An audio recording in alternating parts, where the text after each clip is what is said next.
పశ్చిమ గోదావరి జిల్లా భీమవరంలో దారుణ ఘటన చోటు చేసుకుంది. తల్లి తమ్ముడిని కత్తితో పొడిచి చంపారు దుండగులు. ఆదివారం అర్ధరాత్రి వేళ ఈ అమానుష ఘటన చోటు చేసుకుంది. నిందితుడిని గునుపూడి శ్రీనివాస్గా గుర్తించారు. మృతులు గునుపూడు మహాలక్ష్మి, గునుపూడు రవితేజగా గుర్తించారు. తల్లి తమ్ముడిని చంపి ఆ పైన పోలీసులకు ఫోన్ చేసినట్లుగా కూడా తెలుస్తూ ఉంది. పశ్చిమ గోదావరి జిల్లా భీమవరం సుంకరపద్దయ్య గారి వీధి మన్నా చర్చి ఎదురుగా కూడా ఈ దారుణ ఘటన జరిగింది. ఘటనా స్థలానికి చేరుకొని కూడా ఇప్పుడు ప్రజెంట్ అయితే అక్కడ ఉన్నటువంటి పరిస్థితులను అయితే పరిశీలిస్తూ ఉన్నారు. దీనికి సంబంధించిన డీటెయిల్స్ మా ప్రతినిధి సాయిని అడుగుదాం.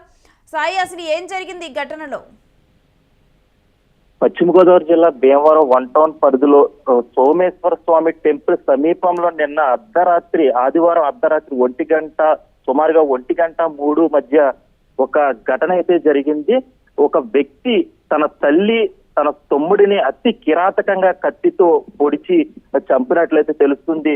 నిందితుడు తల్లి తమ్ముడిని చంపుతున్న సమయంలో వాళ్ళిద్దరూ కూడా మమ్మల్ని వదిలిపెట్టినని ఎంత గింజుకున్నా సరే వదలని పరిస్థితులు అయితే మనం చూడొచ్చు. అదే విధంగా స్థానికులు చెప్తున్న వివరాల ప్రకారం చూసుకుంటే అతనికి మతి స్థిమితం సరిగ్గా లేని కారణంగా తన తండ్రి కోవిడ్ సమయంలో తన తండ్రి మరణించారు. అప్పటి నుండి కూడా కుటుంబంలో చిన్న చిన్న గొడవలు అయితే జరుగుతున్నాయి. ఈ గొడవల నేపథ్యంలో ఎప్పటి నుండో కూడా వీళ్ళ కుటుంబంలో అయితే గొడవలు జరగడం వల్ల ఇలా జరుగుతుందని స్థానికులు కూడా చెప్తున్నారు. వెంటనే ఘటనా స్థలానికి జిల్లా ఎస్పీ నయం వాళ్ళ టీమ్ తో వచ్చి అయితే వెంటనే పరిశీలించి క్లూస్ టీమ్స్ ఇతర అక్కడ ఉన్న పరిస్థితులన్నీ కూడా సమీక్షించి కేసు అయితే నమోదు చేశారు. ఘటన జరిగిన వెంటనే నిందితుడే పోలీస్ స్టేషన్ కి ఫోన్ చేసి 4 గంటల సమయంలో పోలీస్ స్టేషన్ కి ఫోన్ చేసి అయితే ఘటన జరిగిన పరిస్థితులను అయితే పోలీసులకి నిందితుడే తెలియజేశాడు. అయితే సాయి, ప్రధానంగా కూడా దీని వెనుక కారణాలు ఏమైనా గుర్తిస్తున్నారా? అంటే ఇది ఏమైనా ఆస్తి తగాదాలకు సంబంధించిందా ఏంటి?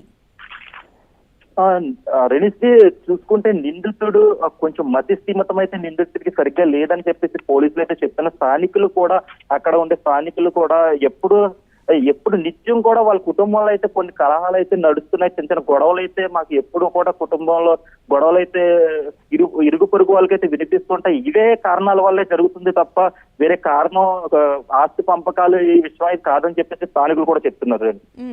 అయితే తన అన్నకి అంటే వేరేగా ఫ్యామిలీ ఉందా, లేకపోతే అన్మ్యారీడ్ గా ఉండి వీళ్ళతో కలిసి ఉంటున్నారా? ఎవరికి కూడా నిందితుడికి కానీ వాళ్ళ తమ్ముడికి కానీ ఎవరికి కూడా పెళ్లి అయితే కాలేదు. వీళ్ళ కుటుంబాలు అయితే నివసిస్తున్నారు వీళ్ళ ఇంట్లో అయితే. కానీ ఎటువంటి భార్య భర్తలు కానీ ఎటువంటి గొడవలు అయితే లేవు. కేవలం కుటుంబంలో చిన్న చిన్న మనస్పర్ధాల వల్ల జరిగిన ఘటన ఘటనకు కారణం అని చెప్పి స్థానికులు పోలీసు వాళ్ళు కూడా చెప్తున్నారు. Right, thanks for the details Sai. ఈ యొక్క అన్ఫార్చునేట్ ఇన్సిడెంట్ నిన్న రాత్రి ఇక్కడ జరిగింది. దీంట్లో ఫ్యామిలీ మెంబర్ బ్రదర్ కి తర్వాత మదర్ కి కిచెన్ నైఫ్ వాడేసి చంపడం జరిగింది.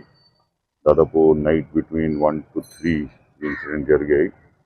తర్వాత ఎర్లీ మార్నింగ్ 4:30 అక్యూజ్డ్ మన పోలీస్ స్టేషన్కు కాల్ చేసి అట్లాగే నేను చేశాము, ఇక్కడ రావాలి. ఇమీడియట్లీ మన సిఐ గారు టీంతో పాటు వచ్చారు. ఇక్కడ చూస్తే అక్యూజ్డ్ కి మెంటల్ కండిషన్ ప్రిలిమినరీగా కొంచెం సరిగా లేదు. వాళ్ళు అది చెక్ చేస్తున్నారు అయితే సరిగా ఉందా లేదా.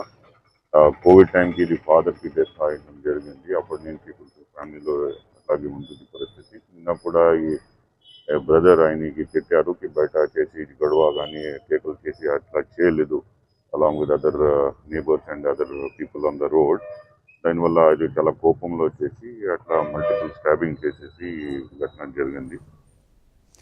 రైట్, ఇక పోలీసులు ఆ ప్రాంతాన్ని పరిశీలించిన అనంతరం కూడా ఆదివారం రాత్రి 1:30 నుంచి కూడా 3 గంటల మధ్య కూడా జరిగిందని కూడా ఈ ఘటన. ఇక తల్లిని తమ్ముడిని కత్తితో పొడిచి చంపిన వ్యక్తి ఇప్పుడు ఆ అన్నయ్యను కూడా అదుపులోకి తీసుకున్నారు. ఇక నిందితుడు గునుపూడి శ్రీనివాస్ని అయితే ఇప్పుడు ప్రజెంట్ పోలీసులు అదుపులో ఉన్నారు.